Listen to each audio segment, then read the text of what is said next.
እሺ ጀማው የፊታችን እሁድ 11 ሰዓት ሲል አርሰናል ከሲቲ ጋር የኮሚኒቲ ሺልድ የፍጻሜ ጨዋታ ያደርጋል። ታዲያ ከዚህ ጨዋታ በፊት አሰልጣኝ አርቴታ ጋዜጠኞች እንደቀረቡለት ጥያቄ ሀሳብ አስተያየቱን አንስቶ ሰጥቷል። ምን እንዳለ እኔ ላጋራችሁ ነው የመጣው። ጀማው እንደተለመደው ኮፒ ሊንክ፣ ፎሎ፣ ላይክ፣ ሼሯን እናንተ ታስቀድማላችሁ። እኔ ወደ መረጃው አቀናላችኋለሁ። አስቀድሞ አርቴታ የቀረበለት ጥያቄ እንዴት ነው ተጫዋቾቻችን ለእሁዱ ጨዋታ ዝግጁ ናቸው ወይ ተብሎ ነበረ።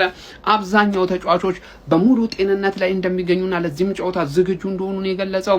ሳካ፣ ራይስ ከዚህ በፊት ጉዳት የነበረባቸውና ብሔራዊ ቡድን ላይ ጉዳት የታየባቸው ተጫዋቾችን እስቲ ነገን እናይና የምንወስን ይሆናል። ግን አብዛኛው ተጫዋቾቻችን ለጨዋታው ሬዲ ናቸው ብሏል ጀምአው።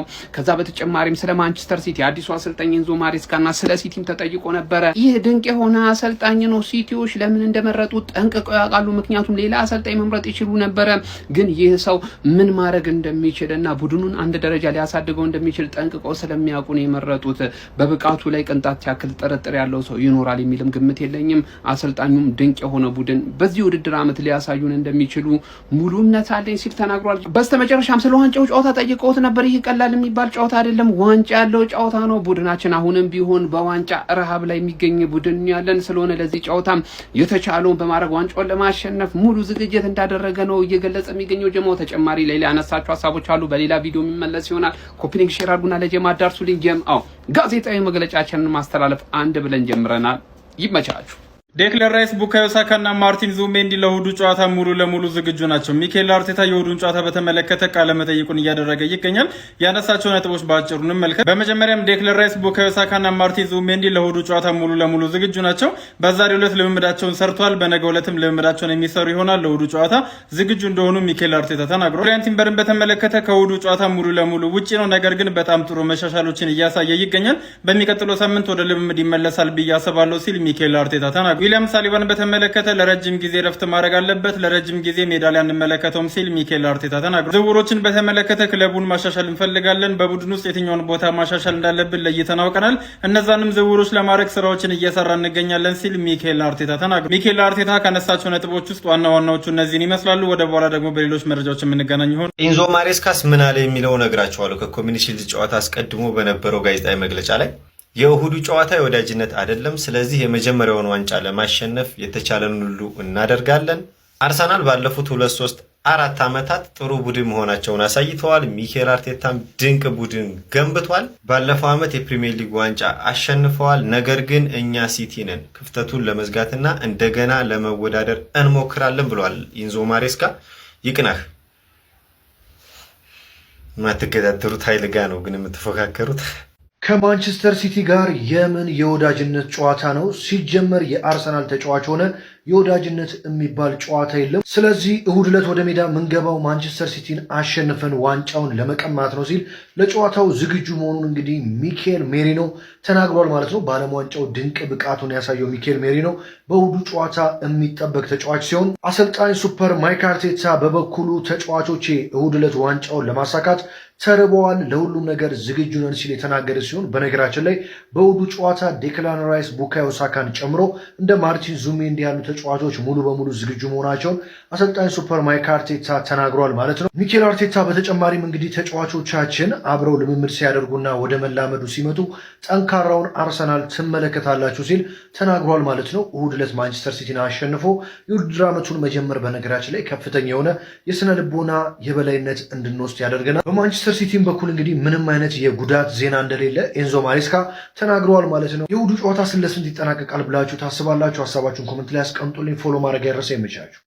ነገ ከሲቲ ጋር ለምናደርገው ጨዋታ የሳሊባን ቦታ ማን ይሸፍን? ሳልሞን ወይንስ ሙስኩዌራ? እስቲ የእናንተን ምርጫ ኮሜንት ላይ አስቀምጡልኝ። ሳልሞን እንግዲህ በፕሪሲዝን ጨዋታዎች ያሳየውን ፐርፎርማንስ ተመልክታችኋል ብዬ አስባለሁ። የሚወርዳቸው ታክሎች፣ ኳስ ይዞ መረጋጋቱ እንዲሁም ደግሞ ከኳስ ጋር ያለው ኮንፈርት ራሱ በጣም ምቹ ነው። እስቲ የእናንተን ምርጫ ለማንኛውም ኮሜንት ላይ ማስቀመጣችሁን እንዳትረሱ። መልካም ቀን። ኤቢ ስፖርት ዌር እንግዲህ እንደተለመደው በአዲሱ ዓመት የማሊያ ጊቫዌይ ይዞላችሁ መጥቷል። እሁድ ማንቸስተር ሲቲ ከቻምፑ አርሰናል ጋር የሚያደርጉትን የኮሚኒቲ ሺልድ ጨዋታ ትክክለኛ ውጤት ለገመቱ 3 ሰዎች የመጀመሪያውን ጎል አስቆጣሪና ትክክለኛ ውጤት ለገመቱ 3 ሰዎች የማሊያ ጊቫዌይ ተዘጋጅቷል። እኔንና ኤቢ ስፖርትዌርን ፎሎ ማድረግ ግዴታ ነው። ፎሎ ካላረክ አትሸለምም። ያራዳል ይመቻችሁ። የኮሚኒቲ ሺልድ ዋንጫን ያነሳ ክለብ የፕሪሚየር ሊግ ዋንጫን የማንሳት እድሉ ምን ያህል ነው? ጥያቄ ነው። የፊታችን እሁድ በካርዲፍ ፕሪስታፒሊቲ ስታዲየም የፕሪሚየር ሊጉ ሻምፒዮን አርሰናል ከኤፍኤ ካፕ አሸናፊው ማንቸስተር ሲቲ ጋር በኮሚኒቲ ሺልድ የሚያደርጉት ጨዋታ ከወዲሁ አጓጊ ይሆናል። ነገር ግን ይህንን ዋንጫ ማንሳት ለቀጣዩ የፕሪሚየር ሊግ የውድድር ዘመን ጥሩ አጋጣሚ ነው ወይስ ደግሞ እርግማን የሚሉ ጉዳዮች በርካቶች ሆነዋል። መረጃዎች እንደሚያሳዩት የእንግሊዝ ፕሪሚየር ሊግ ዘመን ከተጀመረ እንደ አውሮፓውያኑ ዘመን ቀመር ከ1992 ወዲህ በተካሄዱ 34 የኮሚኒቲ ሺልድ ጨዋታዎች ውስጥ ዋንጫውን ያነሱት ክለቦች በዚያው የውድድር ዘመን የፕሪሚየር ሊግ ዋንጫን ማሸነፍ የቻሉት 8 ጊዜ ብቻ ነው። ይህም ከ24 በመቶ ያነሰ ድል እንደማለት ነው። የባሰ የሚያስገርመው ነገር ደግሞ ባለፈው 6 ዓመታት የኮሚኒቲ ሺልድ አሸናፊ የሆነው አንድም ክለብ በዚያው ዓመት የፕሪሚየር ሊግ ዋንጫን አለማንሳቱ ነው። ባለፉት 15 ዓመታት ውስጥ ደግሞ ይህንን ማድረግ የቻለው አንድ ክለብ ብቻ ነው። እሱም ማንቸስተር ሲቲ በ2018-19 የውድድር ዘመን ብቻ። በተቃራኒው የኮሚኒቲ ሺልድ ዋንጫን ተሸንፈው የፕሪሚየር ሊጉን ዋንጫ ያሸነፉ ክለቦች ቁጥር 10 ደርሷል።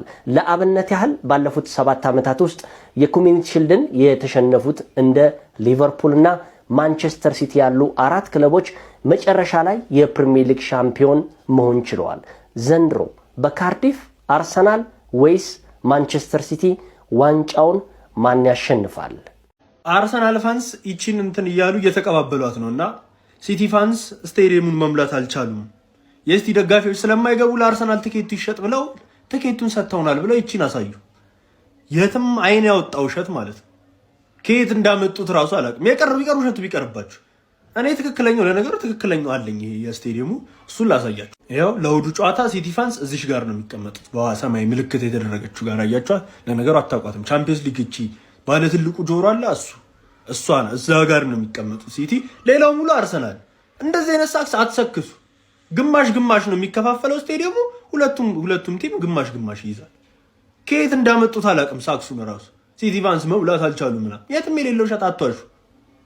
ሊያውም ደግሞ ለኮሚኒቲ ሺልድ ሰንደይ ታያላችሁ። ደግሞ የሲቲን ደጋፊ ሙሉ ስቴዲየሙን ሞልቶ ማለት ነው። የቀረው ቢቀር ግን አይሆኑ ሳክስ አትሰክሱ። የማይገናኝ እንትን ሌላው ማለት ነው። እንዲሁ አይን ያወጣው ሸት አትዋሹ። ምክንያቱም እንደ ትክክለኛ መረጃዎች ስለሚወጡ ማለት ነው። እኔ ይችትና እዚች ላይ ነው የምንቀመጠው። እኛ ይችን ብቻ ነው የምንሞላው። ለማን ሲቲ ደጋፊዎች ሰበር ዜና አለ። የሲቲ ደጋፊዎች 10 ጊዜ ኮፒ ሊንክ አድርጉት ይሄን ቪዲዮ። ነገ አርሰናልን ስጥት አድርጋችሁ ኮሚኒቲ ሺልዱን የምታነሱበትን ጨዋታ ማለት ነው የምታዩበትን ከ10 በላይ አፕሊኬሽን ክሪሲፔል ቴሌግራም ጋር አስቀምጬልሃለሁ ማለት ነው። ጨዋታውን በነፃ በስልክ ማየት ትችላለህ። ቴሌግራም ጋር ክሪሲፔል ልበልና አፕሊኬሽኖችን አውርደህ ነገ ኮሚኒቲ ሺልዱን ከፍ አድርገህ የምታነሳበትን ዋንጫ በነፃ በስልክ ማየት ትችላለህ ማለት ነው። ያው አቋማም ነገ እንግዲህ ቋጠሩ እንደሚቀጥል አስባለሁ ማለት ነው። ነገ ሲቲ እንዲያነሳ ነው ያው የአቋማም ፍላጎት። እኔም ያቋባ አንዱ አባል ስለሆንኩ ማለት ነው። የሲቲ ደጋፊዎች ነገ ጨዋታውን በነፃ በስልካችሁ ማየት ትችላላችሁ ማለት ነው። በደንብ ኮፒ ሊንክ አድርጉት ይሄን ቪዲዮ ለሁሉም ሲቲያንስ እንዲደርስ። ለአቋማም አድርሱልኝ። ይመሻችሁ።